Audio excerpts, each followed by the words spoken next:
Hello, and welcome to the Labor Joint podcast, where we spin the working class history of Philadelphia and the surrounding world around the turntable of life. My name is Sam James, and my co-host is... I'm Gabe Christie, and I'm not the only one here. Somehow I got a fresh copy of this book, and I was perusing through it, and it's something else. And I'm really happy to have you guys on here. And who are these people that we have on here? If you would like to introduce yourselves. My name's Josh MacPhee, and calling in from Brooklyn, New York. I'm Kennedy Block from just sort of the other side of Brooklyn, New York. Nice. Okay. Well, we won't disparage New York on this episode, Gabe, right? Yeah, you better not. Not too much. The book that we're going to talk about today is Strike While the Needle is Hot, a discography of Workers' Revolt, which is published by Common Notions. First and foremost, if you can just describe the book and why you decided to write it. How did you get to this point? I have, I grew up in a small town in Massachusetts, and I think many people in a similar situation, was kind of saved by punk rock. So in the late 80s, early 1990s, I got really involved in the punk scene and in record collecting, and I kind of fell out of that, and went for a number of decades not really paying much attention to music or being that connected to it. And then about a decade ago, a couple things converged that sort of reignited that kind of itch that I think record collectors have that you can try to suppress, but it's kind of hard to fully get rid of. And I started collecting political records, which led me to produce a book called An Encyclopedia of Political Record Labels, this sort of compendium of almost 1,000 record labels from around the world that all put out sort of very engaged and militant records. And as a sort of subset of that, I realized that I had a growing collection of records that came out of labor strikes, and was like, oh, these are actually quite interesting, and they tell an interesting story.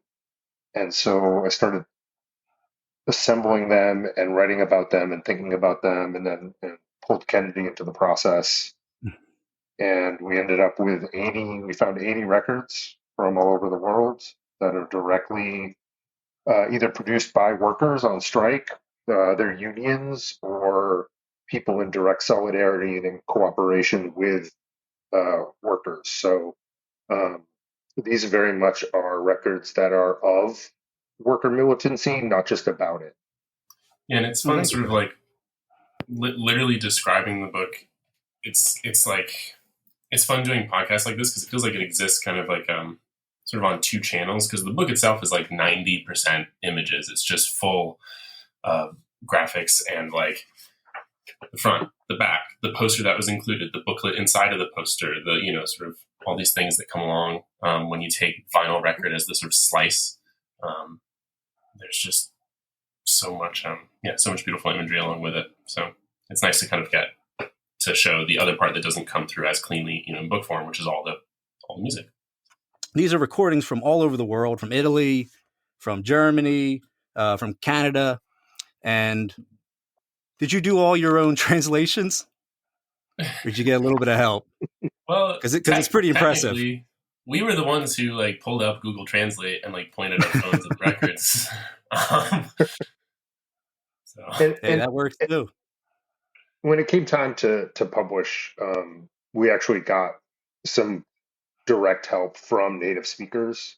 Oh, nice. So there's actually in the thanks list in the back, my friend Eric from Belgium really helped with the Dutch, Belgian, and French records. A good friend of the publisher helped with the Italian translation. And then a friend Braga in Norway helped with all the Scandinavian stuff. So for a number of the records, we did extensive translations of lyrics, and we wanted to make sure, especially, that we got those right, because Google wasn't. So we Yeah. followed up and had native speakers really dig in and help us get a much more nuanced translations. The book goes not just into the time and place that the songs were produced and the strikes and everything, but like more importantly, I wanted to know why these recordings exist in the first place. It's funny because it's like, I mean, maybe you can kind of help me enumerate this list, but it's like as we were writing it, it's like there's sort of a number of I think there's even in the introduction you have some good writing on that, Josh, but just kind of like sometimes they exist to document the strike. Sometimes they exist to like immediately generalize it in the moment to try and get radio play, to try and sort of raise funds. There's there's a million more reasons. Yeah, I mean, I think one of the big ones is fundraising because, of course, when you're on strike, you're not getting paid, Yeah. and so you need to have a strike fund. And a lot of the strikes in here, I don't know, a lot is maybe an overstatement, but it's not insignificant, the number of these records that came out of Wildcats. And Yeah. so when you have a Wildcat strike, you don't have a union strike fund behind you. And so the record becomes a monetary tool, a propaganda tool, and a way to build internal solidarity with the strikers to have songs in common, to Yeah. hear yourself on the picket line, to document the strike, to feel like you're doing something that actually matters and is historic. It's ironic in some ways that it turns out that some of these records are the only evidence that you can find that these strikes ever happened. Mm-hmm. But at the same time, then they did their job, because otherwise some of these things would just be lost. There's Yeah. like no extant information online about them. It's impossible to track down any of the workers, particularly if you're halfway across the world. But this strange little vinyl object in the sleeve that it's in tells you, it opens up a world of what people were thinking, what was meaningful to their lives, why they were on strike, what their demands were, all of these things. And then when you start to look at those in relationship to each other, you start to see arcs of the kinds of demands that workers are making at different points in history and different socioeconomic contexts. And it tells not a single and certainly not a progressive story, but it tells this interesting sort of network of stories.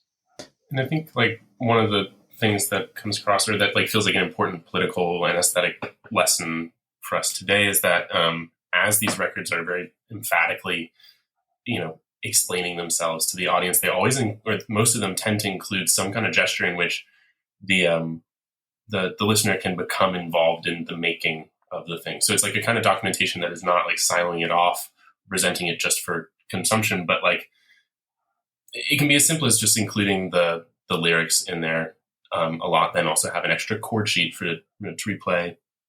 There's some that have like vocab words on the back of the record for when they're doing interviews. You know what I mean? It's like all these things that we make and have an invitation to join in the making. I wanted to piggyback off of that because I haven't actually had a chance to read the book personally, but are most of the records in it, or most of the songs in it, were they produced by a professional musician supporting the strikers, or were most of them done by rank and filers while they were out on strike? Or is it just kind of a mix of both? Well, that's kind of it's like kind of going off that last point. I feel like most of them, or at least the ones that I think we find most interesting, are where those distinctions like really break down, and like workers and musicians are engaging in like really concrete collaboration in either coming to the picket line and recording, or sort of going elsewhere. I don't know. What would you say, Josh? Oh, I was gonna say that a really good and interesting. I mean, there's a number of good and interesting examples of that that kind of symbiotic relationship. That maybe it's a good time to listen to a couple of those. One is this really fascinating record that I gave you a portion of, which is about the lip strike in northern France, on the border of Switzerland.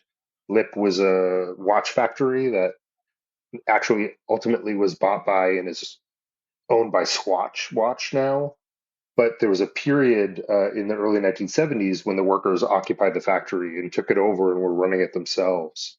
And a number of audio recordings came out of that. And one of the really interesting ones is this 7-inch record that includes the snippets of speeches and meetings and field recordings within the factory with this sort of militant chanson singer named Claire, who takes meeting notes and turns them into songs and then sings the songs interstitially between the field recordings. And then eventually she goes on tour all across France, I love selling watches that were made in this worker occupied factory to support the worker occupation. So you have these extremely militant, engaged musicians who are being extremely, or are being very creative in trying to think about how to support workers, not only with their skills as musicians, but through the apparatus that music provides, touring, merch tables, interviews that you're doing as a musician with press, to always be talking about, well, these factory workers that have occupied their factory, you should really look and you should go buy their watches. So it might be interesting to play the first little bit of the Claire lip record so we can hear that. On a mis une pendule dans un mouton en tôle et on va le porter au Larzac dans une bergerie. Les Budas, ils auront leur lip à domicile. C'est la défense de notre terre. Lip, Larzac, même combat. Une nuit, j'ai vu le Charles, il quitte l'usine à 4 heures le matin. Il va redresser la banderole arrachée par le vent. On fabrique, on vend, on se paye. Just in case there's ever a copyright claim, we'll cut it off there. But also so that the listeners know to go and get your book so they can listen to the whole thing. Or they could try to track the record down. One of the interesting things in working on the book is that so much of this music has been, in a way, quote unquote, lost to history, that it's not on streaming services. Yeah. A significant portion of it's not even up on YouTube. So you really need to go and find the records, because this isn't, it's kind of slipped through the cracks of history in a way. Well, thank you for documenting it. Yeah, as we were talking about it, you said mutual aid is a big aspect. And also you kind of mentioned that it also brings people in, like outsiders who may not know, people who just like music, people who walking by a picking line, they want to pick up a record or whatever. And it also spreads awareness of what's going on, and it does help if you have a big name attached to it. But I want to go into kind of going off what Gabe said. Unions, how did these records actually get produced? Some of them, at least. It depends on the context. I mean, it's clear from, if you look at the table of contents of the book, which is functionally a discography, that the vast majority of the records are not from North America.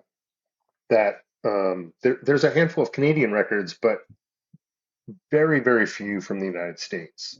And I think that part of what that shows is that the workers in other countries were much more interested in unions, were much more interested in using the vinyl record form as a way to spread the struggle, and that there are plenty of labor records from the United States. Joe Glazier's done 24 himself. I feel like every union has hired him to sing their theme song.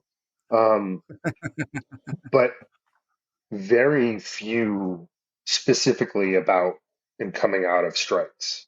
And I think that speaks in some ways to how unionism during the period that we're talking about in the US was pretty top down.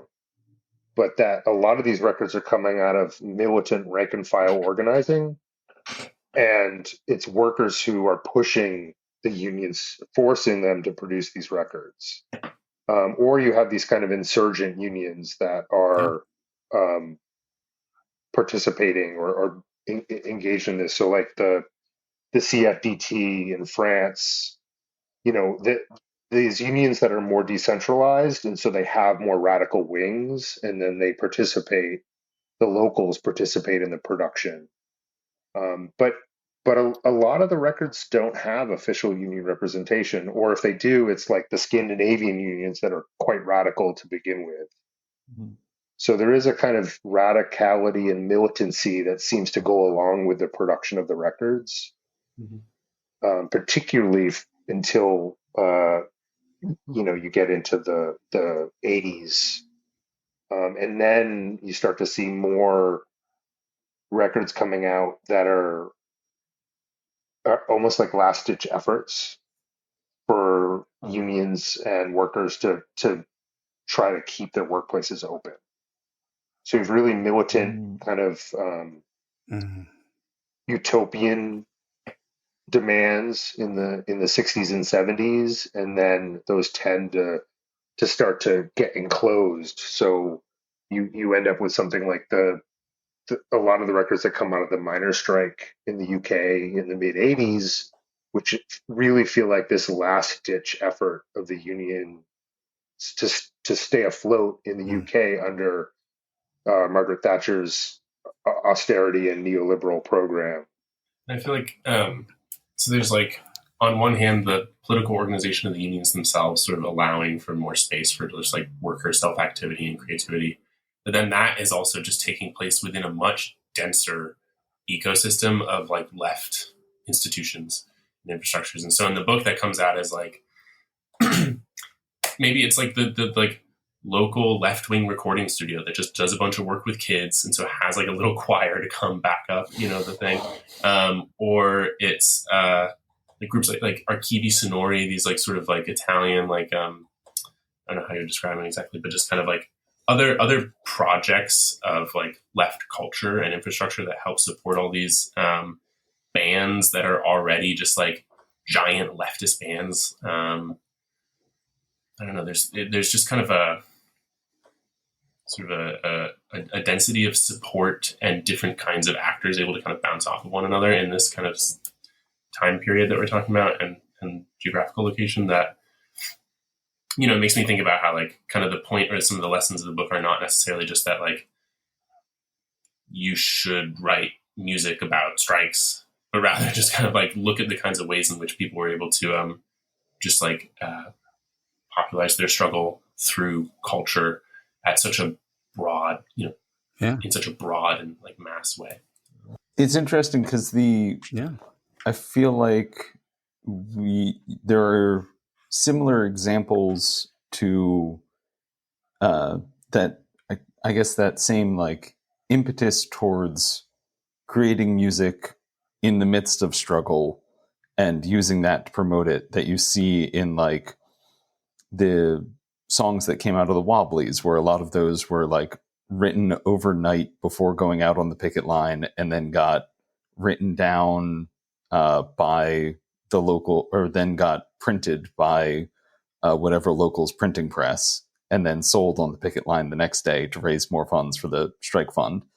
Or like Ella Mae Wiggins and Aunt Molly Jackson going around and both singing and raising money, but it never, aside from Aunt Molly Jackson, to my knowledge, that never took that next step of actually recording it. It was almost always just sharing out the song sheets. And so it's interesting to see that kind of that next level of infrastructure getting added to it, but mostly outside of an American context. I was just going to say that actually this is maybe a good break for another song, which is the Usine Occupée, which is the occupied factory, which is a Belgian. It's a Belgian track, and part of the reason why I think that that's very fitting right now is because it is one of a series of records that came out in the 1970s with a lot of support from a far left magazine called Pour, POUR, which itself was directly inspired by the events of May and June 1968 in France. And so like the sort of global 68 movement created this sort of impetus, particularly in Europe, but then that spreads across Latin America and down into Africa for much more autonomous workers' organization and a kind of militancy that doesn't ask for permission. And so POUR throws their support in to workers who are doing much more militant actions like occupying factories and things. And so this is not only POUR Magazine, who designs the sleeves and helps with the production of the record, but this is from a record called Chansons de Lutte, Songs of the Struggle.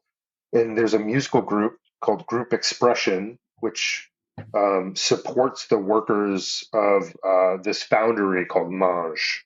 It's in an area of Belgium called Mange. And it's one of two records that they produced, and they toured all across the country in support of the workers singing these songs. And when you play the song, you'll hear that it's this kind of quirky little surf rock number about occupying your factory.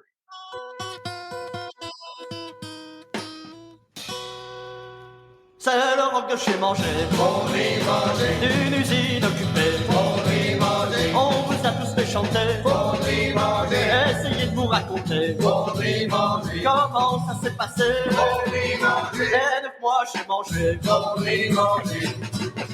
nous voulions bien travailler. Le patron a décampé avec les sous des ouvriers. Les vacances il s'est payé. That was amazing. Yeah.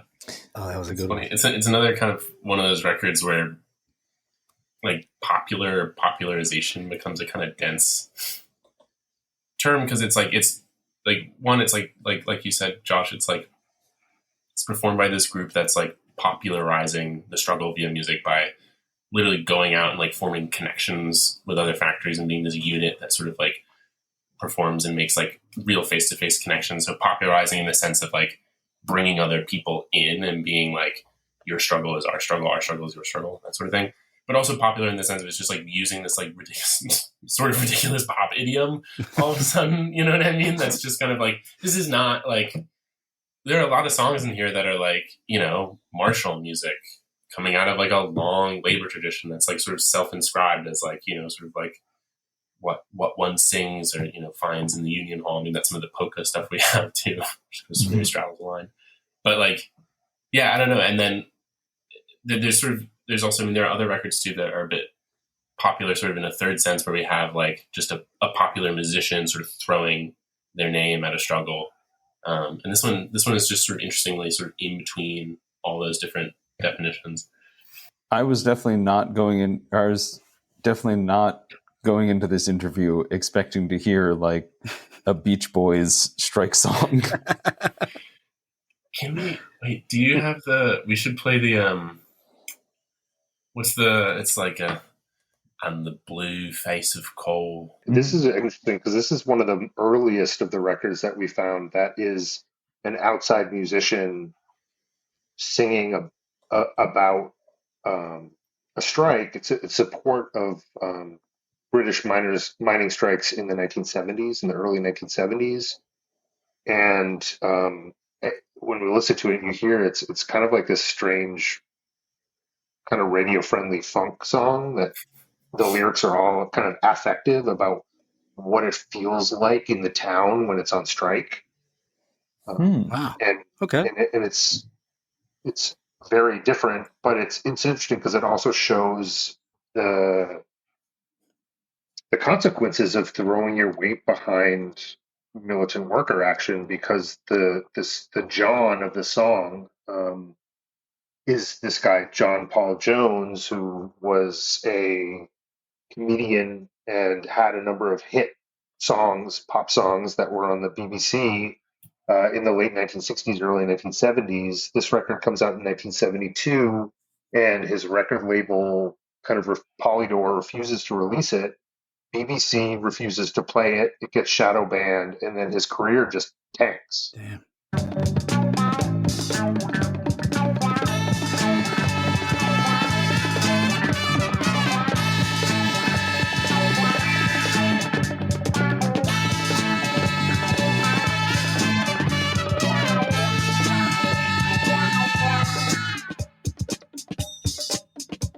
On a hill overlooking the valley where the pit used to ring,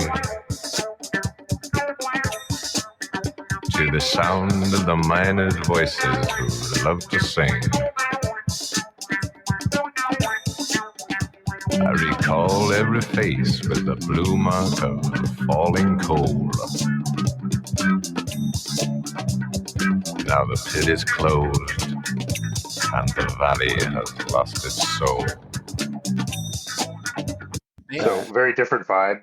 Yeah, right. The band City Lights is actually an alternative name for the band was called Hot Licks, and then they actually eventually they dumped John and they became the band 10cc, which went on to like being like fairly popular kind of prog hard rock band in the late 70s. Huh. Now, I heard you too on it was WFMU East Orange the other day. Yep. Yeah, there was one song. I don't know if you sent that over. What was it? Johnny Striker? Is that what it was called? Oh yeah, it's a good one. Oh, that's another good one too. That You have it. I sent it to you, yeah, and also it's a really great example of another one of these records that's kind of dependent on or sits on top of this whole set of interlocking kind of left infrastructures in order to make it happen. Because Workers Combine, the Ford Workers Combine, which is the group that produced the record, a lot of the members of that, this is sort of like the militant wing of the union at the UK Ford plants, were part of a group called Big Flame, which was a UK Marxist group that they were the first group to translate a lot of the Italian workerist material into English. And they were sort of this like interesting bridge between kind of more cadre workerist organizations like Trotskyist and Maoist organizations to like more kind of autonomous and anti-authoritarian groups that emerge in the 1980s and into the 1990s. And so a number of their members were part of Workers Combine. And then also there's a community radio station that's, my guess is, was funded by the Greater London Council and was part of the left infrastructure that was built in the London area that recorded and helped them produce the 7-inch. So there's this whole kind of like set of counter institutions in place that help facilitate workers in action. Which is necessary too, because it started as a wildcat and then grew from there, and sort of generalized across different industries in Britain and led to like a whole sort of winter of successful strikes against the Labour government.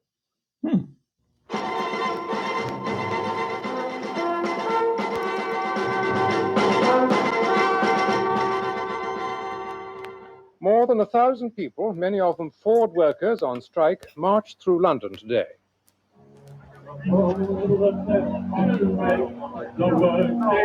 The demonstration was called a day of action against the government's 5% policy and in support of the Ford strikes. Many of the Ford workers carried badges with the word Ford changed to fraud. What do you reckon on the 5%? Rubbish. What are you asking for then? £20. What are you hoping to achieve today with the march? Oh, it's going to prove it. So much support's come. Look how many people is here. We've got a delegation coming from the hospitals around the corner and everywhere else, so it should be pretty good. So you're really trying to show support for the Ford? I actually have banners here now, look. When they've come. Hey, here they come. See there, he's around somewhere. He's probably in front of the camera. Dragon's got Henry on the run. Upset your foreman, lads. Ready for Mick, come on. Let's hear you. What do we want? £20. What do we want? £20. What do we want? £20. All workers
They call me Johnny, Johnny, Johnny, Johnny Striker.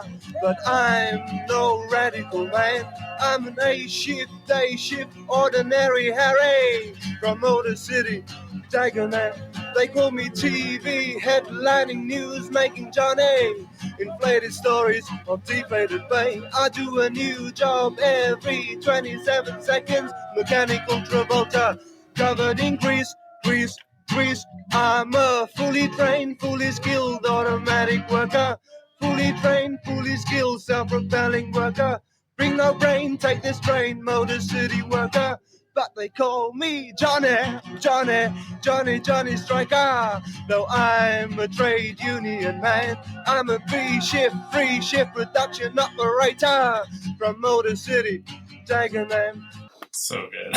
Oh, That was. why did you stop? I mean, that's a good song.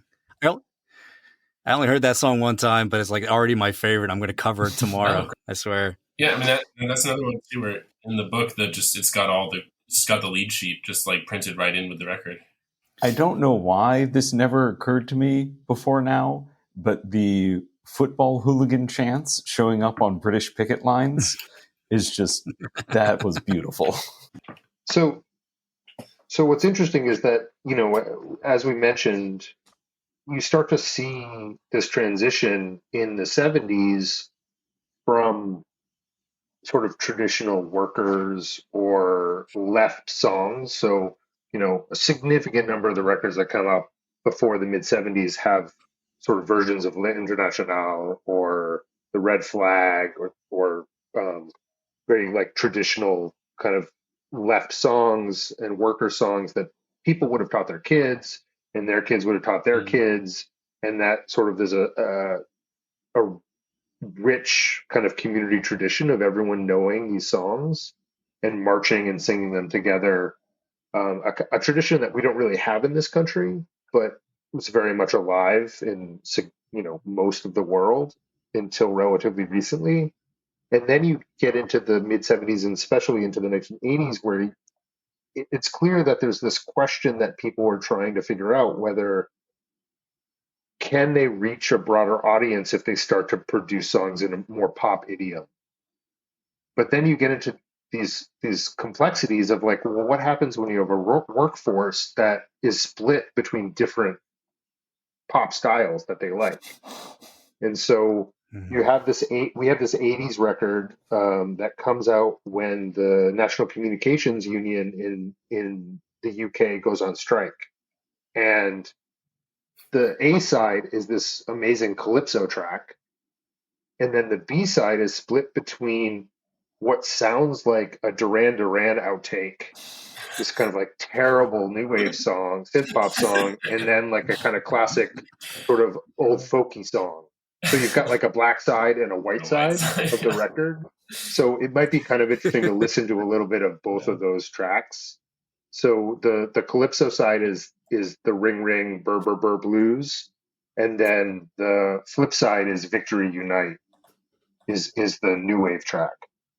All right, DJ Gabe. There's victory inside. Yes, victory unite. There's victory inside. Yes, victory unite.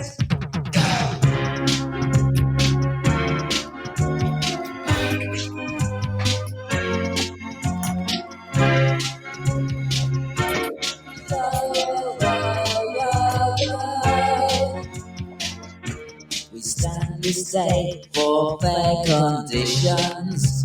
No strings we say. We stand the cold, but they still won't listen. We'll fight our way. We dance unite. White colors are sweating. The system's broken. We dance unite. They say they'll manage. I'll stop it there because you look like you're physically in pain, Kennedy. Kennedy's corpse right now. I love that one. It's so funny. I want to hear them cover Johnny Striker. Ruin it. And a calypso version though. That is a song that just needs a music video. Oh yeah. I just want to see like No. the insanity of what that would have looked like. It's funny. Yeah, it's like it's still like pretty, despite being so corny. It's also like pretty earnest. Mm-hmm. It doesn't really come across as too like put on or whatever. It's funny. I think. It's surprisingly well produced. Mm-hmm. Yeah. Hey, sort of like a one pass kind of vocal take, but I don't know. Do you want to talk about Year and a Bit, Kennedy? Yeah. I mean, that's another track. I mean, it's funny. I'm just thinking about the vocal styling now. Another sort of very, because like the Johnny Strika, the lyrics of that one, it's kind of the only one that seems to sort of employ like a bit of a more roundabout, ironic lyrical style. It's saying like, they call me Johnny, I'm not a Strika, I'm mechanical man, etc. Whereas other songs are like, here's how you shut down your factory in verse. Just like direct address, or like, here's how much money the boss made last year, $500,272. Just like extremely direct. And the Year and a Bit is another one that starts like that, bringing you in with this incredible line. I guess you can kind of wait to hear it, but it was recorded by striking gear workers in England. Can't remember exactly where. In Bradford. On their it's kind of Midlands, Northern Midlands. Yeah, like over a year into their strike, and recorded with the incredible backing of the local post-punk high school band. So they're sort of part of the broad left infrastructure we're trying to sort of reanimate your imaginations with is, of course, your local high schoolers. Don't count them out. I feel like there's other things, just the kind of, again, this is a record that is not content to just have like a picture sleeve. It has like reproductions of letters from the labor minister, and sort of like that little booklet explaining the strike, and also some very sort of open, like, basically they were like, we were trying to get this on the radio, so we pressed a record, but we learned that you have to do cassettes, so can you send us more money? You know what I mean? It's very just like, we're going for it. But I think musically it's one of my favorite tracks. So.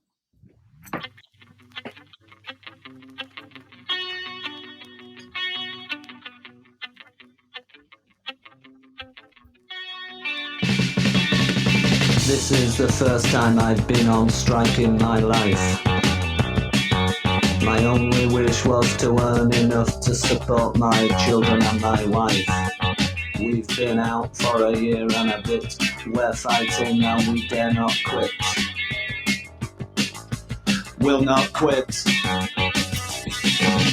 may be right and we may be wrong, but still it shouldn't take this long. We may be right and we may be wrong, but still it shouldn't take this long. The picket line is a lonely place, with wind and rain in your face. Cowboy drivers going in helped by the law, and all we've got is a driving snow. If you ask for higher pay, you are told to go away. Go away. I've always very much enjoyed songs where, like, if it didn't sound like it was recorded in a garage, it just wouldn't work. Yeah. Raw. Yeah. Yeah, and that is the record that really struck me, because in the early stages, because I was like, this kind of sounds like a Wire song or Buzzcocks, or it really has a pretty strong kind of alternative pop sensibility. Mm-hmm. And it's just sort of really great collaboration between this local band and the striking miners, who have this historical chorus. I mean, this is something that you see in so many of these records, is that there are these labor choruses. So people are just, singing on marches, singing on the picket line, and as people who don't come from that tradition, it can be a little hard on the ear sometimes, but it's really kind of ends up feeling super compelling when it's mixed with other musical forms. And it's just a really interesting glimpse into how deeply tied the strikes must have been in the community, that if they were attracting interest from their local high school bands or high school age bands, that you could, like, just that the fact that it happened in of itself is a sign that there was a lot of people in the community that recognized what was going on and its importance. Do we want to listen to more percent for a second?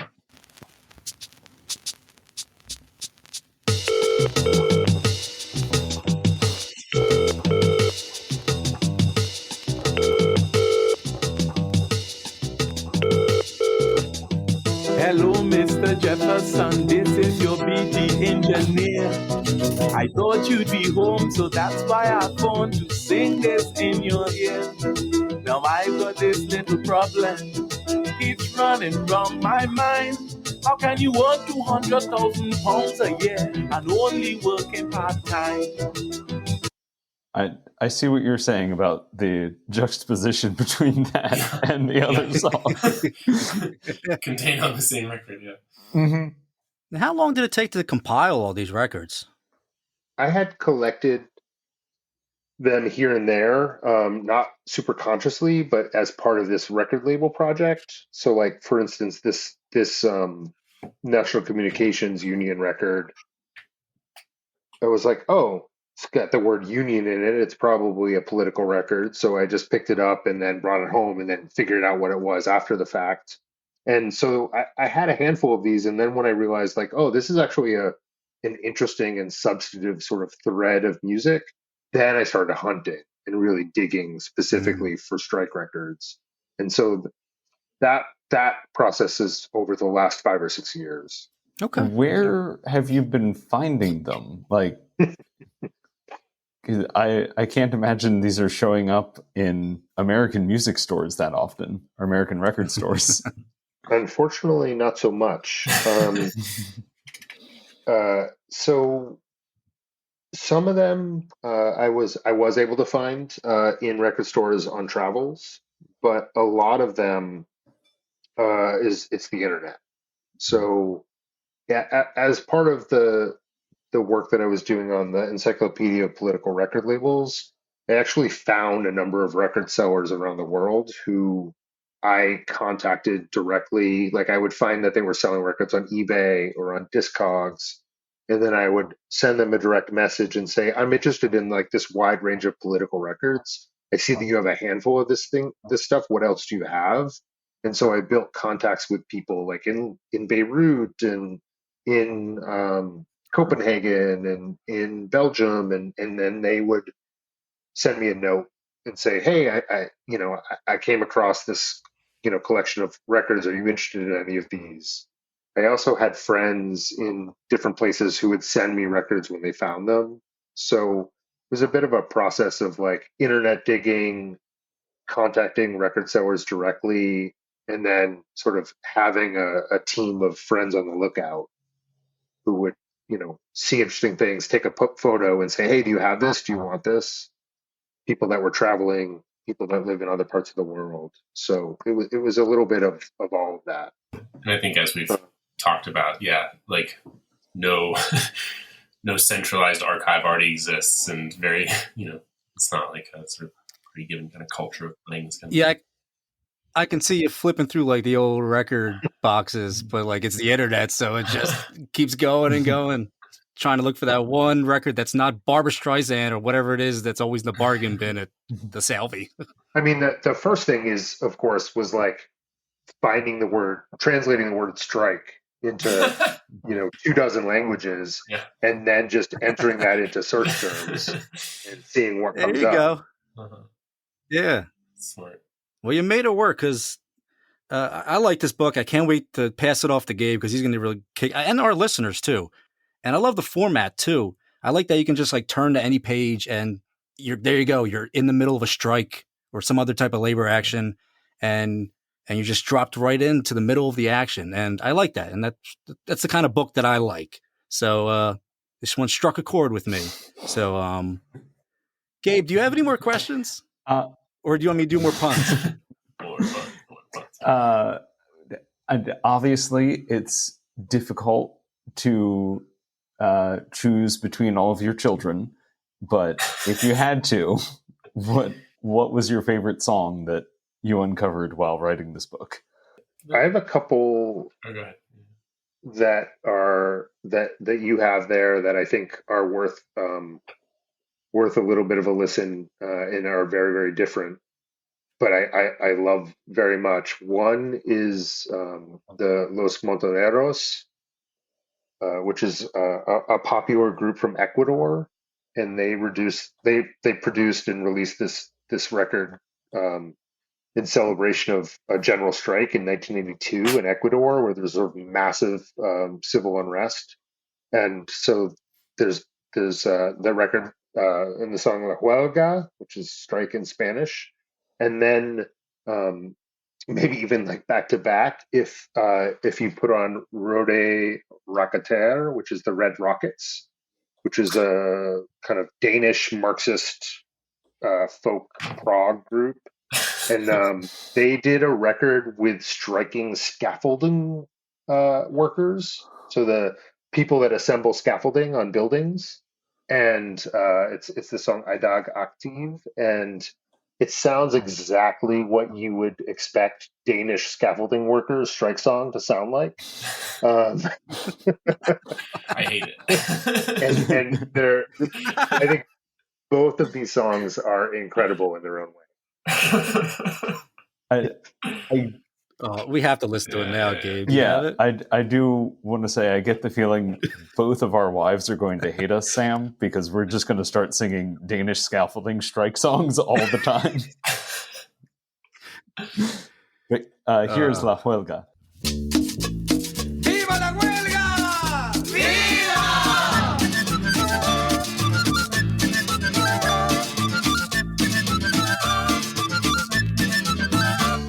¡Que viva la huelga, carajo!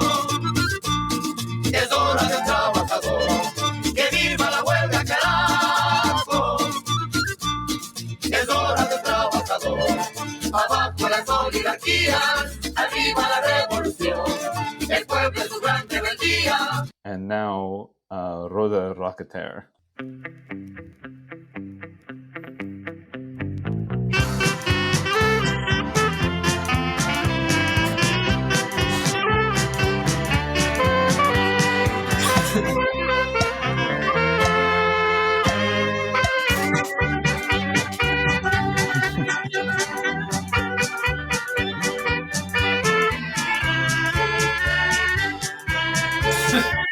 Til jul skal man have et glas gløgg og hygge sig. Det gode gamle firma giver vin og andet steg. Men er du faglig aktiv, får du oveni en fyreseddel for arbejdsværing og for drikkeri. Man, I can't fight to that song. It's not like pulling... Johnny Cash polka trash or something. In Danish. In Danish. Yeah. That one's... Oh, that's a good one. It's fun and all. Kennedy hates it, but I like it. I feel like, yeah, it's like, for me, I think my favorite records, you know, I have ones that really resonate with me musically. Like on it, like the Helga one, I just love that like style and the way that sounds and stuff like this. But I think the stuff that kind of ends up sitting with me the most is the stuff that kind of makes some of these funny, you know, formal experiments. Because there really are just so many records of just people trying shit out. I think like honestly the one that we kind of played at the beginning, the Claire record where she's just recirculating kind of like collective decisions, not as like, just kind of like new rules or something like this, but just as like a kind of a style, a gesture, a kind of culture, a way of seeing yourself and feeling things. To me, it's just immediately kind of obvious what's happening there, if that makes sense. Like it's just this kind of jolt to the imagination as far as like how to interact with and kind of like deepen and take more pleasure in the things that you are doing. So I think for me, it's like records like that just kind of like a lot of the stuff in this book, just, I mean, and like a lot of the strikes are just kind of like just like pop open your imagination for how to kind of like intervene and change. I don't know, the stuff going on around you. It's the musicians that are just kind of coming. Like another good one is like we have this record that's recording of musicians who just like are literally going to the picket line and starting up this like massive jam on the picket line with a bunch of people, sort of like North African musicians who like, or workers who have like instruments with them. And it's just kind of like these moments in which the different kind of, siloed away aspects like worker over here and musician over here. When those melt away, I think I find that most inspiring, because it's just like the goal of any struggle is to be changed by it. And like with that as the principle, sort of like one can never really engage in just like simple support, from the outside. It's really always incumbent. Like there's like, some Fanon quotes on this, just like, there could like every spectator is either a coward or a traitor. And like, that's like one must involve all hands in the struggle, sort of like make every single person in society implicated in what is going on. And so I feel like in some ways we see kind of like a slightly less scary version of that happening as people sort of just like really collaborate. And I think that's the kind of the fun thing. That's the kind of message we try to spread here too on Labor John, right, Indeed. Gabe? DJ Gabe. Now, if you don't have anything else special for us to divulge or share any more music, then where can people eventually pick up this fine book? Common Notions, which is our publisher, is commonnotions.org. They are running a sale, like a pre-sale, where you can get 15% off the book if you order it from them directly with the coupon code STRIKE15.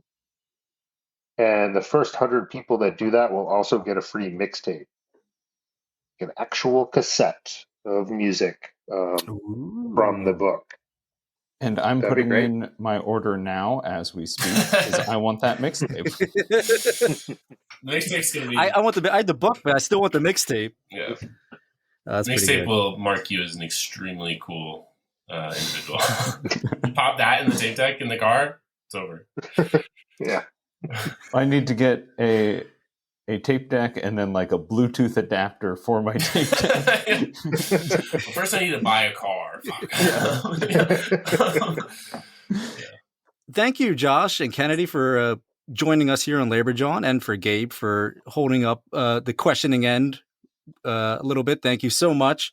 And I look forward to the sequel, Strike While... Well, I guess it's going to be... Are you going to do a sequel? CDs, cassettes, maybe? Is that a bridge too far? I mean, working on a historical bridge, Josh. I think that what gets really interesting when you start to get into the realm of cassettes and CDs is that the infrastructure needed to produce them is so much less that the barrier to entry is really, really low, which is incredible. So you get a much richer diversity of material. You get very small strikes where cassettes are produced in very small numbers just for strikers. But it's much harder to track and dig out and find all of that stuff. And it's so that was I think too much to take on for this book.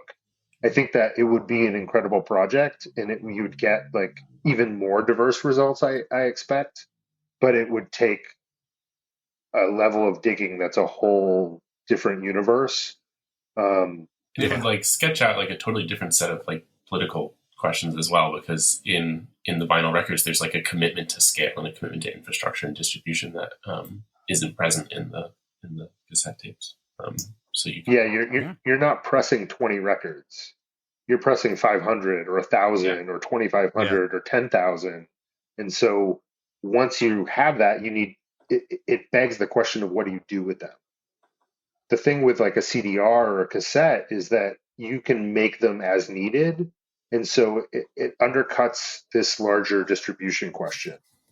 And I think that a lot more of the cassettes are produced almost as like documents for the striking workers rather than as a tool to reach out. It's less agitprop and more something that builds affinity internally within the struggle, which is extremely powerful and meaningful, but it serves a different purpose than pressing records and sending them to local radio stations and to other unions and to sort of get workers from other industries to learn the songs so that they can come and sing with you on the picket line. There's a question of scale that I think gets circumvented through the more kind of print-on-demand quality of cassettes and CDs. And the question of scale that we're sort of like trained out of asking in politics at the moment. It's very hard to imagine and to kind of remember the scale at which sort of the left has been operating historically. It's not just a subculture, or something. Fair point. Real quick before we go, one question that just popped up. Speaking of questions of scale, have you guys made any preparations or plans for when the book comes out and people inevitably come out of the woodwork with like, hey, I have this record that's been sitting in my basement from my parents for the past 30 years. I'm going to mail it to you whether you want it or not. We should have had some sort of PO box set up. That will be very exciting. Yeah. I look forward to that happening because I am sure there's closets full of private press records that we have yet to see. It's probably a good idea you're not doing CDs or cassettes. You'll just get millions of mixtapes. And I don't think Strike While the Optical Pickup is Hot has the same ring to it. It sounds a lot more dangerous. Yeah, you lose the pun. Strike. Yeah, you gotta have the pun. Gotta have the pun. Strike while the sound cloud is fire. Oh wow! All right, that was lit. We gotta go before Gabe gets on the roll. That was super lit. No cap. All right, Kennedy, Josh, thank you so much for being on the show. Strike While the Needle is Hot, a discography of Workers' Revolt, published by Common Notions. Pick up the book when you can. And Gabe, Johnny Stryker, play us out. Oh God, I wasn't ready for that. Oh no!